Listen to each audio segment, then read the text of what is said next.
Hello, brothers and sisters. Good day. Today I would like to share with you my reflection of the Gospel of the day. Our Gospel of the day is John chapter 16, verses 12 to 15. Jesus said to his disciples, "I still have many things to tell you, but you cannot bear them now. When He, the Spirit of the truth, come, He will guide you into the whole truth. He has nothing to say of himself, but he will speak of what he hears, and he will tell you of the things to come. He will take what is mine and make it known to you. In doing this, he will glorify me. All that the Father has is mine.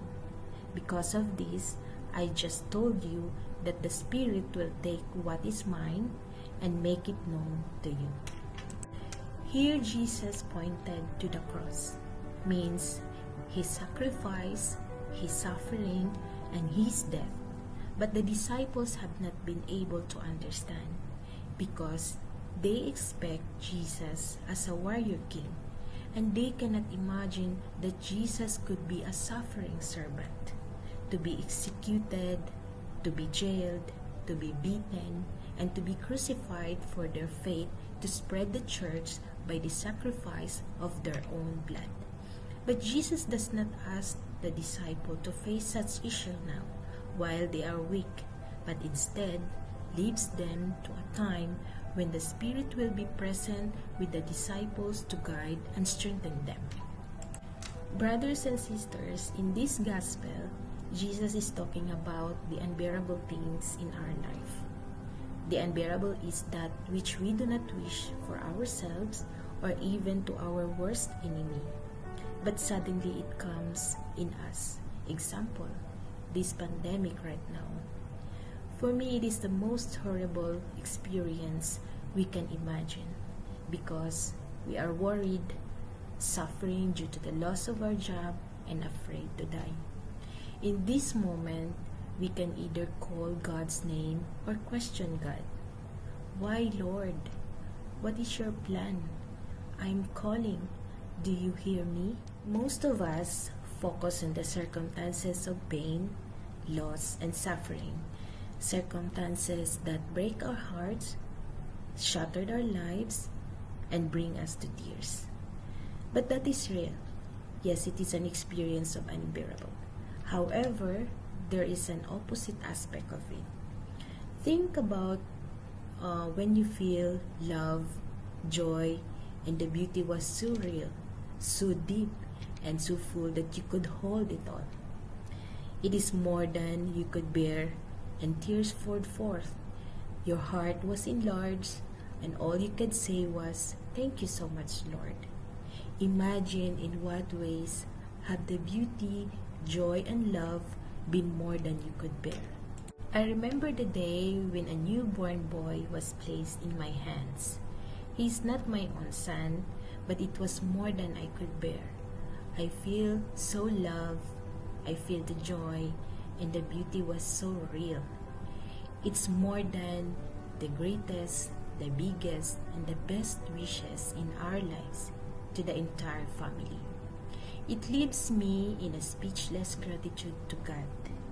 It comes to us in the miracle of birth, a life with filled of meaning, a love that is eternal, and in 1,000 other ways. The unbearable opens us to receive a life we could create for or give ourselves. It shatters our fears, breaks through our defenses, and bring us to tears. Brothers and sisters, the unbearable in other aspect can open our heart. It can make us vulnerable, real, and authentic.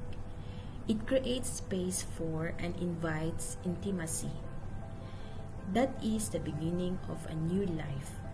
So there's a sense in which we need the unbearable because we tend to live unconscious lives. We sleepwalk through our days, missing life, love, beauty, and each other. If there's a mortal sin, it has to be unconscious living. the unbearable can awaken us, offer insights into our life, teach us about ourselves, grow us up, and bring us more fully into ourselves. Ultimately, though it reveals the presence of God, those who stand in the paradox of bearing the unbearable are given ears to hear, eyes to see, and hearts to love. Brothers and sisters, bearing the unbearable places us on the threshold of our lives. It takes us to the limits of who we are and what we have. It's the place where life is too real, too much, and too big. It's also a place that calls to be faithful and trust in Jesus Christ, the Son of God, the truth, the way, and the life. Then the Spirit will guide us into all the truth and will not lead us wrongly, but show us the right pathway.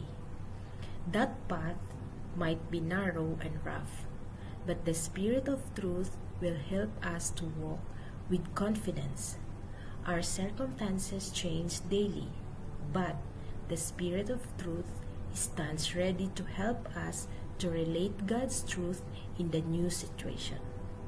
In every circumstances, the same faithful Spirit guides us to learn again faithful truths and to apply it in faithful ways. The Spirit will declare, bring, and offer all that Jesus has and all that Father has. Nothing is withheld. We may not know it, understand it, or believe it, but in the midst of unbearable reality, we are being guided into all the truth. Brothers and sisters, the good news of the Lord. Have a good day and God bless.